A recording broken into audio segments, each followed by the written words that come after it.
At 6 o'clock on Sunday morning, June 20, 1948, a radio announcement spread across West Germany with a message every German had equally anticipated and feared.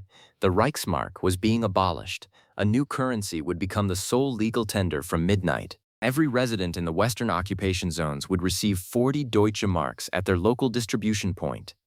This change was not optional, nor was it gradual, and for most Germans with savings, it was a financial catastrophe. The end of the Reichsmark was coming, and a new system was needed. In 1945, the money supply in Germany was 5 to 6 times greater than the real productive value of the economy. The existing government had printed unlimited amounts of money to finance 12 years of armament and war. By 1948, prices on the black market were trading at more than 100 times official levels. 7 Reichsmarks could buy a cigarette. In the 3 years since the end of the war, 300 million Reichsmarks had sat in savings accounts, buying almost nothing. The store shelves were empty, not because there were no goods, but because the manufacturers had learned that accepting the Reichsmark was pointless. The June 20 reform was not a negotiation. It was a surgical attack on an already dead currency, deemed necessary. To understand why the 1948 currency reform took place, it was said that it was necessary to reverse the 3-year period of the German economy between defeat and reform. All German cities presented a scene of devastation.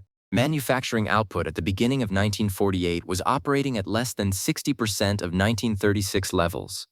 However, these seemed like recoverable constraints. What could not recover without an influx of currency was the economic damage created by the dead currency, and therefore needed to be replaced. Markets require a common medium of exchange where all credit is secured, and if the medium of exchange collapses, the economy does not simply slow down. It reorganizes around alternative stores of value that participants can agree upon. In post-war Germany, this was seen in terms of cigarettes, wine, nylon stockings, and direct barter. The money supply had expanded by approximately 500% between 1935 and 1945, while economic output had fallen by more than 40%. The monetary surplus was so excessive that, over time, economists estimate the money supply will have to fall by approximately 90% to relearn the money-goods relationship of 1935. Before continuing, consider subscribing to the channel if this kind of history is important to you. Write in the comments. A complete record of these events is not found in any official report. Those who record and do not pay attention will be held accountable. Now, let's return to the narrative. The mechanics of the June 20th reform were precisely and deliberately asymmetry. Different segments of Reichsmark holders were treated differently, and understanding these differences will be key to understanding who was saved and who was ruined. We can now say that each individual received an initial allowance of 60 Deutsche Marks per person, 40 marks immediately, followed by another 20 marks in a second installment. From there, the treatment diverged sharply. Cash and bank account balances were converted to 100 Reichsmarks at a rate of 6.5 Deutsche Marks. To put it plainly, 90.5% of all savings in cash or bank accounts were simply wiped out. However, debts were treated differently. Liabilities in Reichsmarks were converted to 1 Deutsche Mark for every 10 Reichsmarks, i.e. 10%. A business with 1 million Reichsmarks in debt saw its debt reduced to 100,000 Deutsche Marks. The debt burden was reduced by 90% overnight. Salaries, pensions, insurance payments, and rents were converted 1-to-1. The reform was implemented in complete secrecy until the announcement. The American banknote company had printed and transported 5.7 billion Deutsche Marks to Frankfurt without public knowledge. The June 20th reform was one of the most significant peacetime wealth transfers in modern history, and it was entirely deliberate. The asymmetry in exchange rates was not an oversight. It was a policy choice about which forms of wealth should survive the monetary reset and which should not. The losers were clearly defined. Those who held their wealth in financial form, savings accounts, government bonds, life insurance policies, certificates of deposit, any receivables in Reichsmark against a financial institution. These assets were converted for 6.5% or less of their nominal value. A government bond purchased in 1938 with real, hard-earned savings was worth virtually nothing by June 21st. The winners were those who held their wealth in physical form. A factory owner whose factory survived the bombing kept it intact after June 20th. The machinery was still there. The real estate was still there. The raw material stock was still there. And the debts financing these assets had been reduced by 90% overnight. The owner of a surviving apartment building found that the building was worth the same as it had been the previous day. The mortgage on the building, if any remained, had fallen to 10% of its value in Reichsmarks. A farmer with land and grain storage was far richer than his neighbors on the morning of June 21st than he had been the previous morning. The value of his land remained the same. His grain retained its value in a market that had suddenly gained the freedom to determine prices. His debts, whatever they were, had been reduced by 90%. 1. This was no accident. The architects of the reform understood that financial assets in Reichsmarks themselves constituted a kind of monetary surplus, demands against the system that, if preserved at their nominal value, would replicate the inflationary surplus in a new currency. To make the German mark reliable, these demands had to be eliminated. The price of this reliability was paid entirely by the savers. Doctors, teachers, civil servants, and ordinary workers did exactly as they were told. They invested in the financial system. The 1948 reform was, in its most direct sense, a transfer of wealth from those who trusted paper assets to those who trusted tangible assets. The currency reform alone would not have produced the miracle. The reform gave West Germany a functioning currency. What turned that functioning currency into an economic recovery was the decision made simultaneously, and without Allied authorization, by Ludwig Erhard. Erhard was the director of economics for the Bizonal Economic Council, the administrative body managing the joint American-British occupation zone.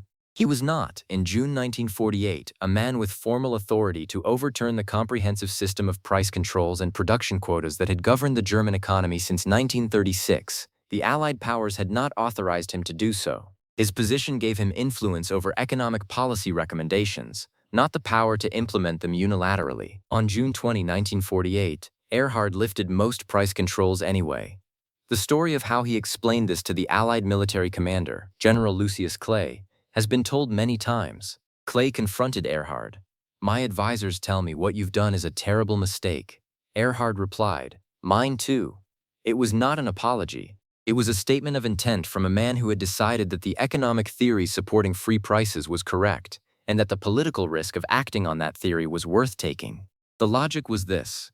Price controls under the Reichsmark had suppressed visible inflation while creating invisible shortages.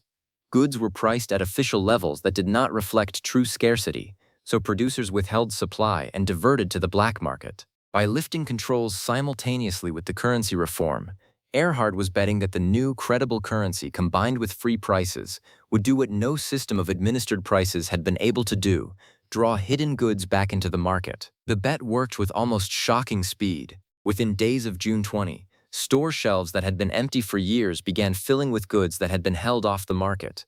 The black market collapsed almost overnight, not because it was suppressed, but because the conditions that had sustained it had been eliminated. Why sell illegally at a premium when you could sell legally at a price the market was willing to pay? Erhard paid a political price. A massive wave of strikes swept West Germany in the summer of 1948, as workers found that wages converted at 1-to-1 could no longer afford goods priced at free market levels. In Stuttgart, striking workers were confronted by American tanks. The transition was brutal for those at the bottom of the income scale. But the price controls did not return. The market was not re-administered, and the goods stayed on the shelves. The results of June 20, 1948 did not take years to materialize. They were visible within days and measurable within weeks. The most immediate effect was the restoration of the retail market. The shelves that had been empty for years were not empty because West Germany lacked productive capacity. They were empty because the monetary conditions had made selling legally impossible and barter inefficient. Within 72 hours of the Deutsche Marks introduction and the simultaneous lifting of price controls, consumer goods began reappearing.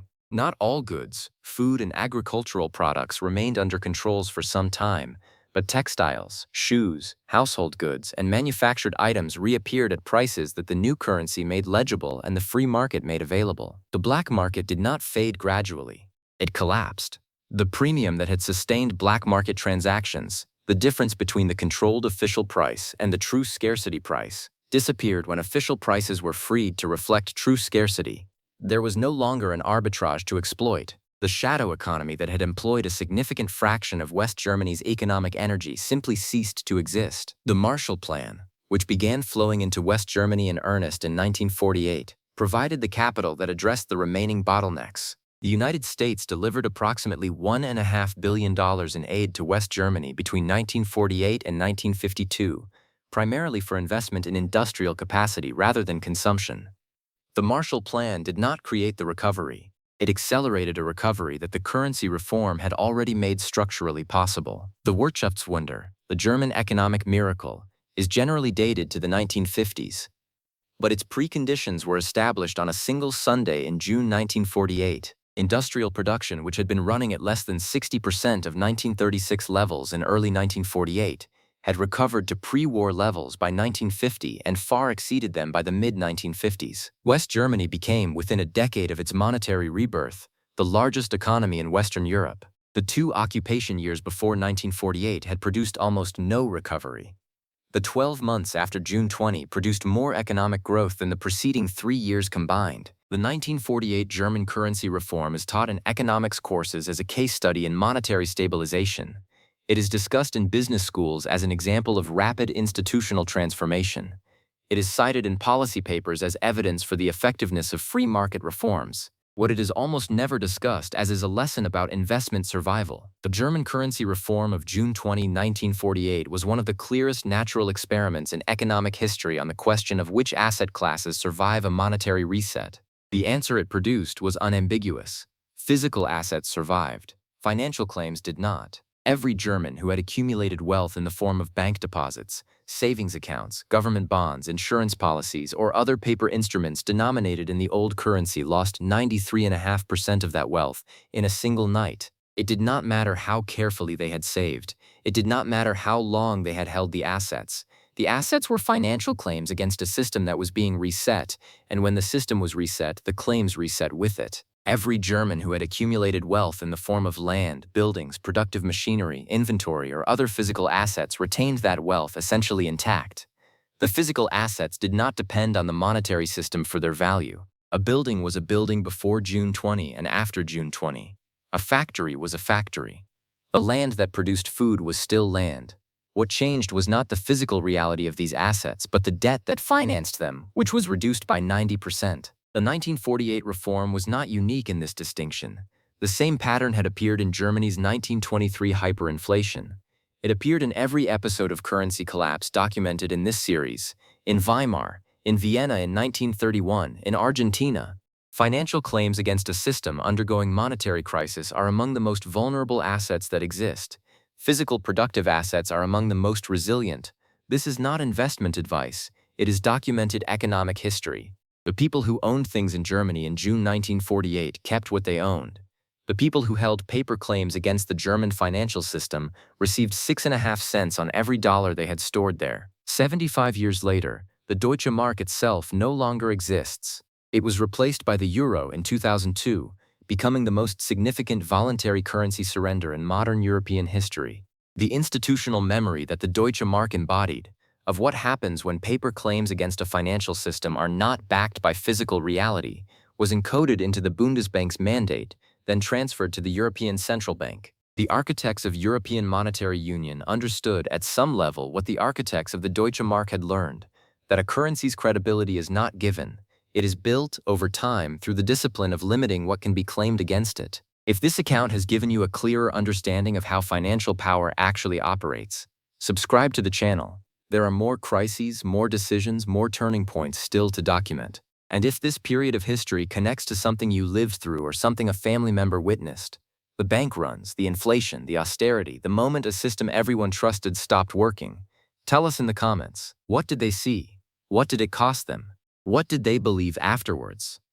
The official version of these events is always written by the institutions that survived them. The fuller version belongs to the people who did not.